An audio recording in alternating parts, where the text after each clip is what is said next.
Hello everyone, welcome to a very nice April spring day here in Cork. I will give you a sec to hop in there so that we've got a couple of people. Hey Monica, how are you? You may notice that we have got some very nice, I was going to say festive, I was going to say it should really be seasonal tulips behind. There's some gorgeous tulips around at the moment. They're in full bloom, with a few of them getting a little bit overblown, but I can never get over with tulips the sheer variety of colour that there are around. Or if you've had ones a previous year and you forget that the bulbs are still there, you just have this lovely colours dotting up around the garden unexpectedly.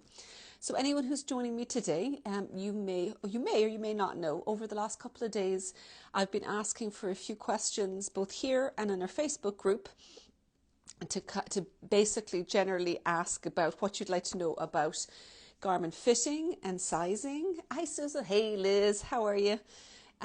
Fitting and sizing in relation to the Holly Blue knit along, which will be starting in a few weeks, but also more generally in relation to sizing garments and fit and things like that. So I've got a few bits to talk to you about. Monica, you're a few weeks behind with things blooming. Yeah, we had almost a false spring for a while. We had a couple of weeks where it was quite pleasant. Then most of the last week has been icy cold, kind of getting up with frost in the car in the morning. I'm wearing my Blosta Hawthorn today, which is warm and cozy, but it's almost a little too warm today, so I think I may be losing it shortly. But it has been, I think tomorrow I'm looking 16, 17 degrees. That's Celsius for anyone who's in the US, so definitely not US temperatures. So getting a little warmer, we may eventually start hitting into spring. But a lot of Europe, particularly Northern Europe and over here, and including kind of Netherlands and things where my sister is, are actually quite chilly this year. It's a slow start to the spring. But we are pushing forward with our spring knits to make sure that everyone is going to be able to have what they need to wear when the weather does get warmer.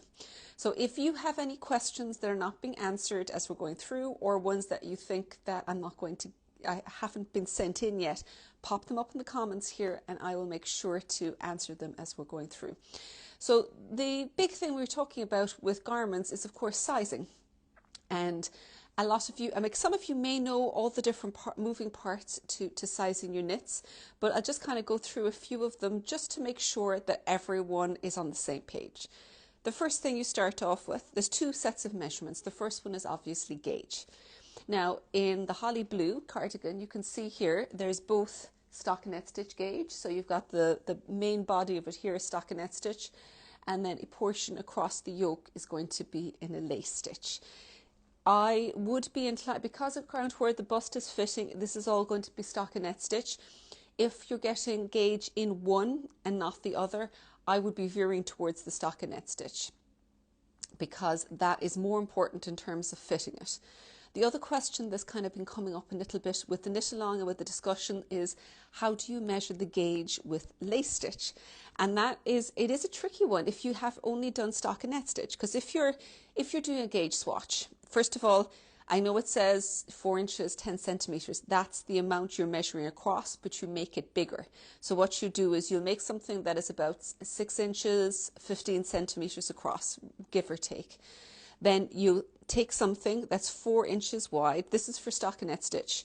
Lay it down on top of it and count how many stitches you have in those 4 inches.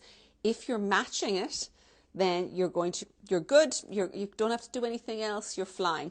Now, if you're getting less stitches, so if in those 4 inches, instead of 22 stitches, you're getting 20 or 21 stitches, that means each of those stitches are a little bit big. They're taking up too much room. So you want to make the stitches smaller.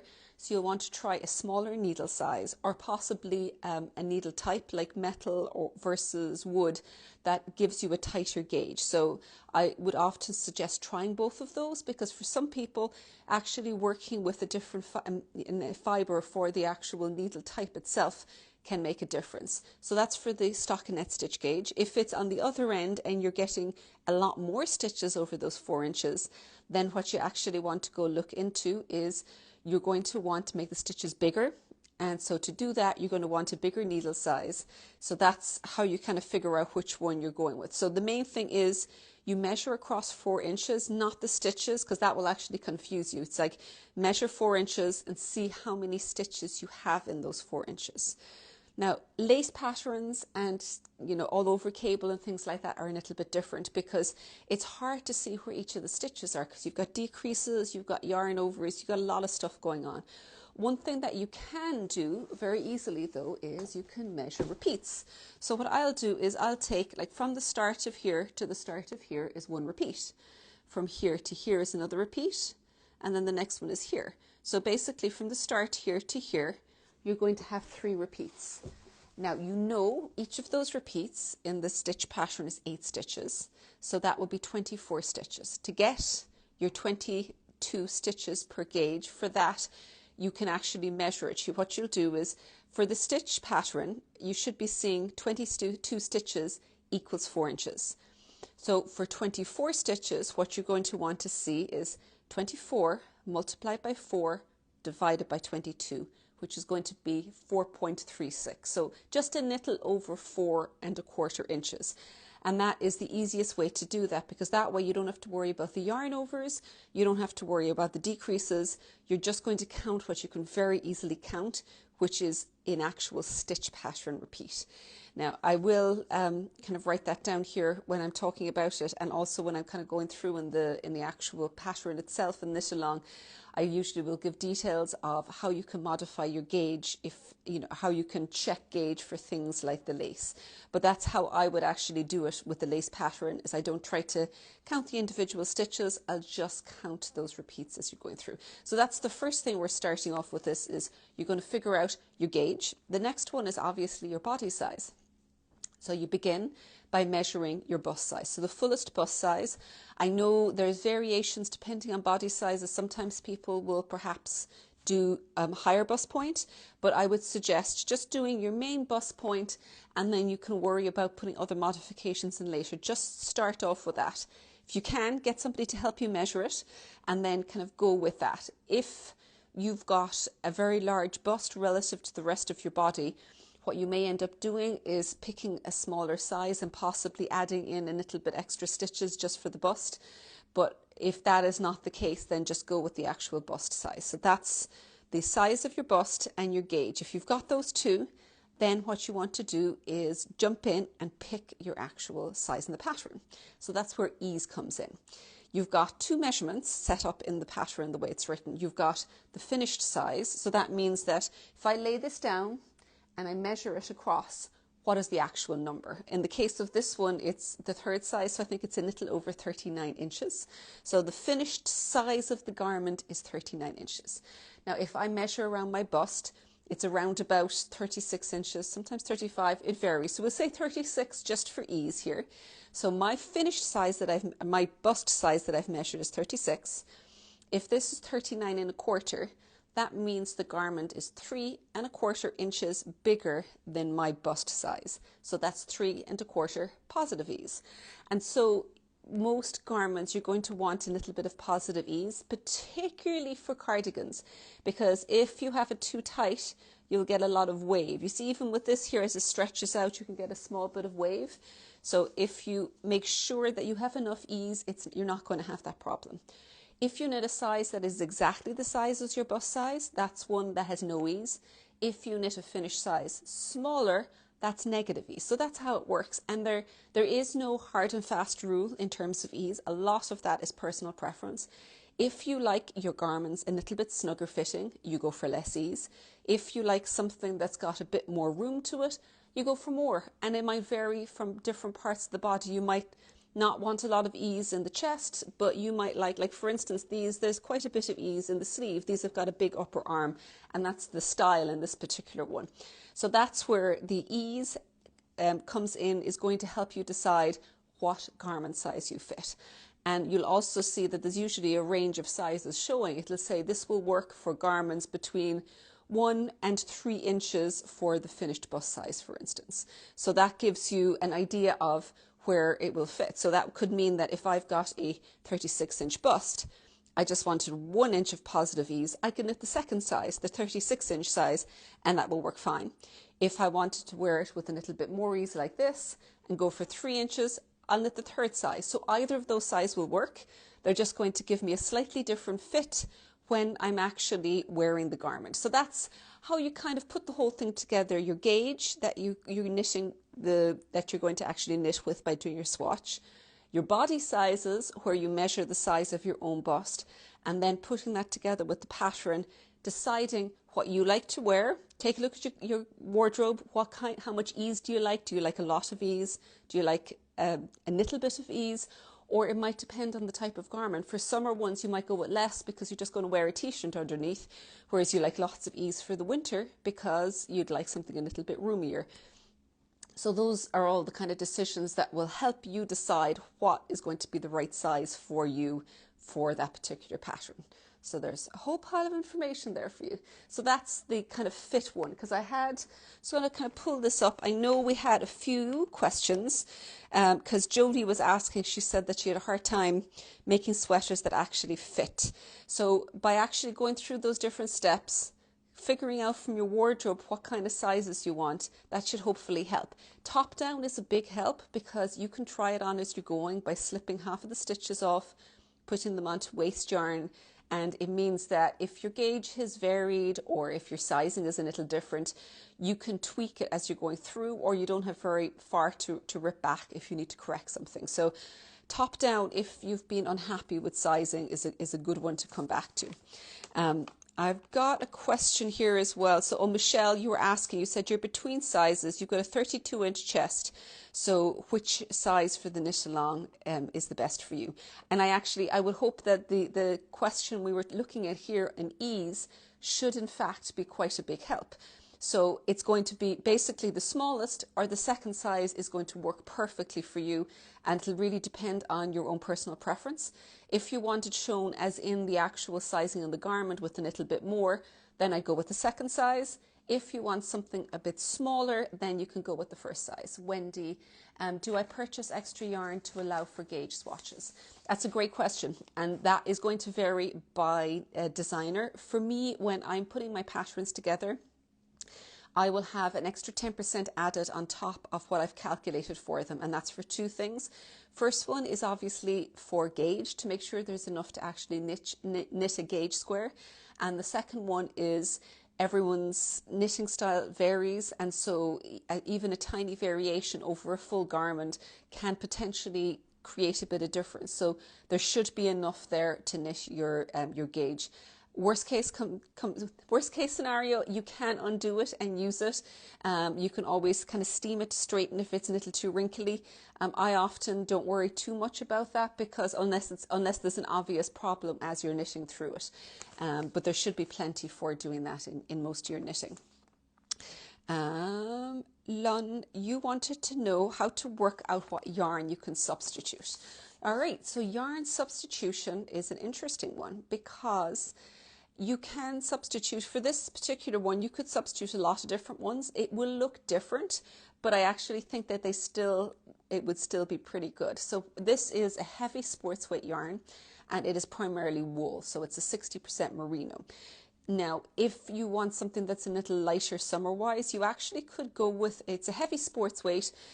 You could go with a heavy sports weight in a kind of a cotton yarn, or something with a little bit of a cotton mix or something like that would be really nice. The lace pattern is going to be very crisp and very defined, so it will look very different, but it could make a really excellent summer cardigan.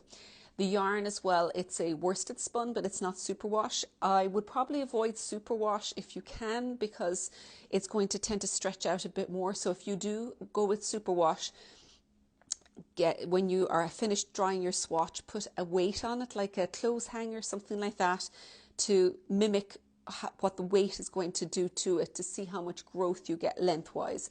And that should really help to basically figure out how it's going to work.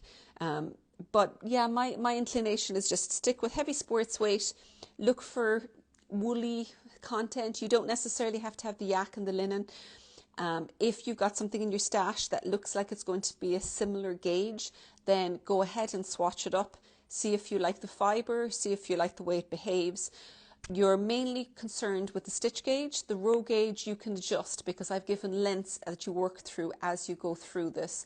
And once you've got lengths that you can adjust for, it actually means that the stitch gauge is going to be what is important to you. So do a stockinette stitch swatch in the needle size or up or down one and see how that works out for you. And just after that, it's kind of deciding if you like it. It's actually why very often I try to have a whole variety of yarns in my stash so that if I'm unsure if something's going to work for a particular project, I can pull it out, swatch it and test it out, and I don't have to actually buy a full batch of it in for new. Same if you've got a project and you've got extra yarn, you can actually keep ones that are similar quality, weights and fibre content, and you can use them to test out for other ideas that you might have and experiment a small bit to see what works for you.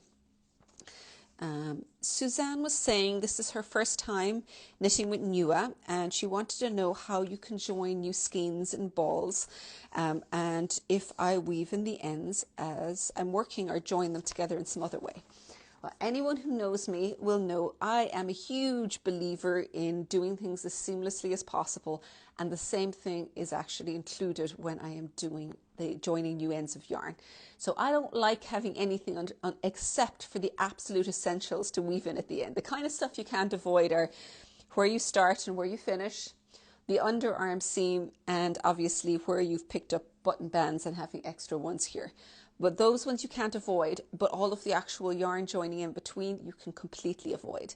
So on my website on stolenstitches.com, you can go into the tutorial section and I've got an entire area there called joining, and it'll tell you how you can join different types of yarn.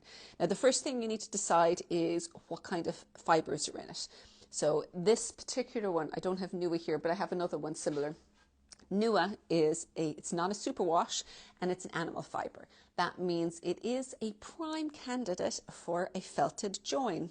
And what the felted join is you're going to take basically the tail of the old, the tail of the new, you separate them out.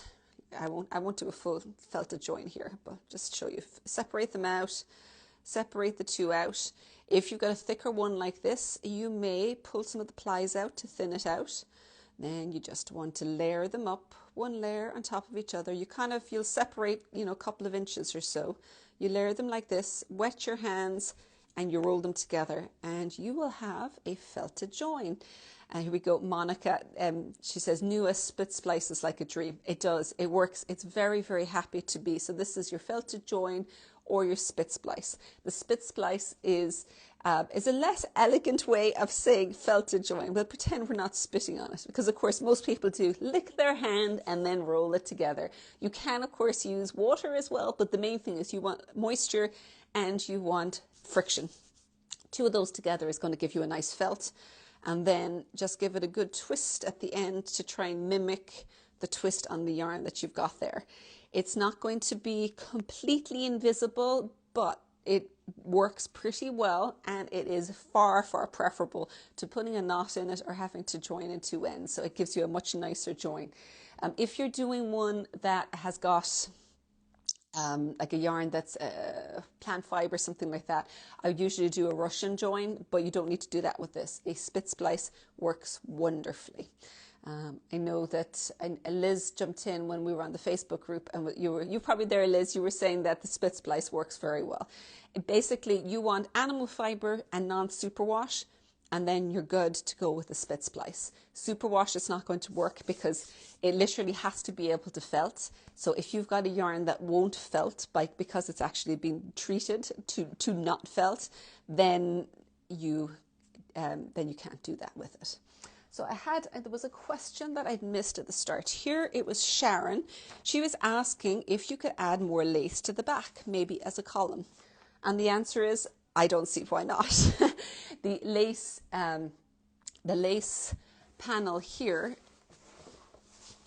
you could definitely take one of these if you wanted and continue it down. You probably want a couple of them to run down, but you should have, because the gauge of the lace is going to be the same as the gauge of the stockinette stitch, it won't impact the actual gauge or the sizing of it. But you could possibly, even when you're doing your swatch, test it out, do one part like this, and then maybe even continue down to do another stretch where you've got a bit of lace down the middle. I wouldn't do it too narrow. And there's something I've done before, like in the back of the tabbouleh, if you've seen it, there you've got tabbouleh down the middle, and the actual columns of stitch patterns go out. You could even, if you wanted to, get very adventurous, and the increases are done down the side here, but you actually could start off with a narrow one here, and you can make 2 of your increases down each side and start stepping out the stitch pattern. So you started out with 1 repeat, and then you could move out to 3 repeats, a little further down go to 5. So you could make it even a little bit more interesting if you wanted to. But in terms of gauge, there shouldn't be any problem. Just, I'd say, make sure that you've got it centered in the back so it's not looking a little lopsided would be the main thing. So I would look forward to seeing you experiment with that. I've got here, you were asking even if it has linen or cotton in it.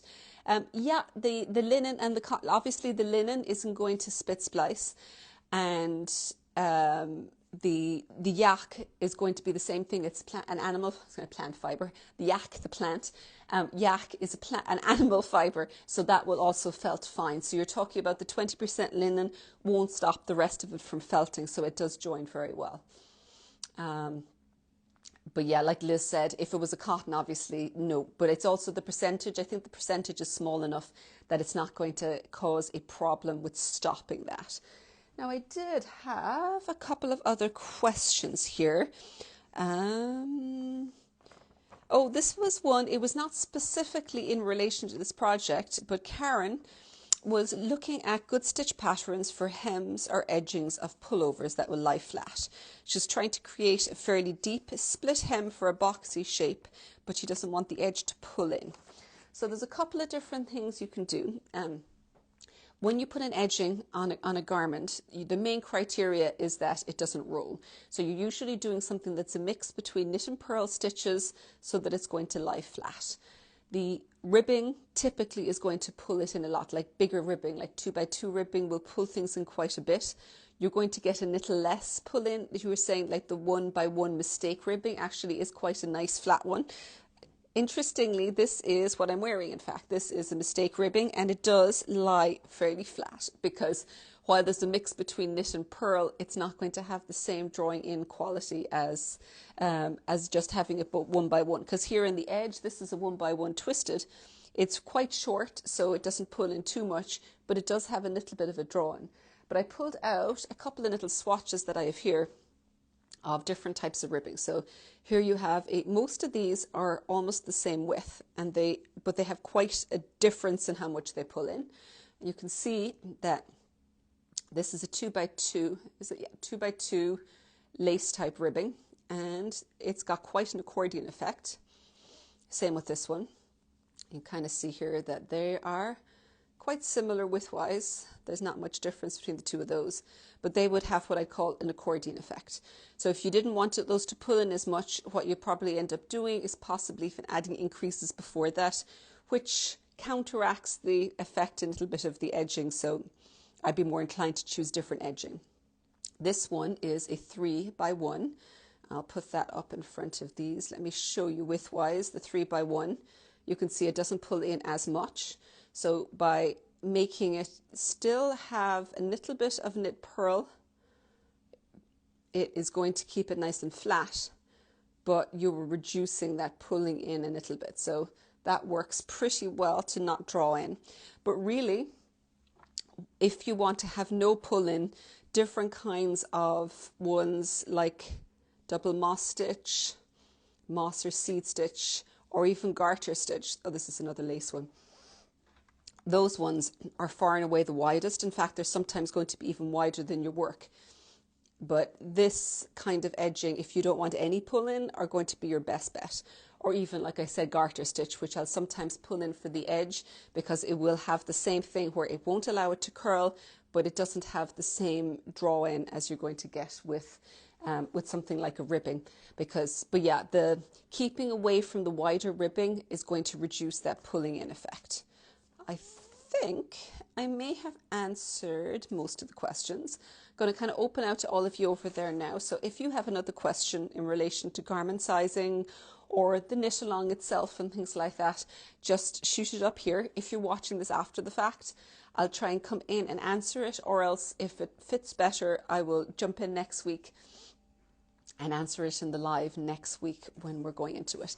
Anyone who's on here who is in the Seasons Club, do not forget to register for the Saturday. We've got our Zoom live for the launch, so that'll be at 3 o'clock Irish time. And we are also going to be having something fun that will be launching next week, so keep an eye out for that. One other thing you may have noticed, last Monday I went for my first in-person class of the year. So I went down to Killarney, where it was one of the classes I do on the knitting tours with knittingtours.com. It was a really fun class, and it was, as I'm kind of looking through my history and I was trying to figure out when things started, and I had not realized it, but it's actually been 10 years that I've been doing classes with knittingtours.com now. I had no idea it's actually been that long, but it's worked really well because they're a well organized company. They do some really good tours, and the knitters that come along really want to learn about knitting and the history of knitting, and they want to hear what we're doing. So I don't know if I have said it on here before. I suspect not, but if anyone here is interested, next November, so the middle of November, Knit Barcelona is going to be on, which is a knitting festival in Barcelona. And knittingtours.com are organising a tour, or, well, it's not quite a retreat. It's a tour, but it's based in Barcelona that is centred around the actual knit festival. And I'm going to be the actual guide. I won't be the guide. Host is probably the best word, because there will be a tour guide who can tour guide. I will be there as the knitting person. So I'll be doing some classes. I'll be with you for the weekend, and I'm going to be there for kind of a couple of days in either end. So we get to hang out in the hotel. We get to do knitting groups together. And that can all be booked through knittingtours.com, or if you pop onto my website as well, I've got a page on there where I've gotten the details through it, and you can jump through. So if you fancy knitting with me in Barcelona, go jump on and take a look at it. But for now, I'm going to say goodbye to you, and I will see you next Thursday, and I hope you all have a really excellent week. Thank you for joining me.